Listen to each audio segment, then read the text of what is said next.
بسم اللہ الرحمن الرحیم۔ السلام علیکم ورحمۃ اللہ وبرکاتہ۔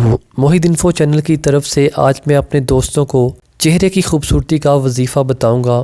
آپ دوستوں نے اس پر ضرور عمل کرنا ہے۔ جس شخص کا چہرہ بے رونق ہے اور وہ چاہتا ہے کہ اس کا چہرہ پر نور اور خوبصورت ہو جائے تو سورہ نور کی آیت نمبر 35 کو روزانہ کم از کم 1 مرتبہ وضو پڑھے، پھر اپنے ہاتھوں پر دم کرے اور ہاتھ چہرے پر پھیر لے۔ اگر کوئی 5 وقتہ نمازی ہر نماز کے بعد اسے پڑھنا چاہے تو بے شک خوب فائدہ مند ثابت ہوگا انشاءاللہ۔ خلوص و عقیدت سے کیے گئے اس عمل سے آپ کو 7 دن میں ہی فائدہ نظر آنے لگے گا، لیکن آپ جب تک پڑھنا چاہیں اس وظیفہ کو پڑھ سکتے ہیں۔ اس کا کوئی نقصان نہیں ہے، بس فائدہ ہی فائدہ ہے۔ خواتین حیض کے دنوں میں یہ وظیفہ نہ کریں۔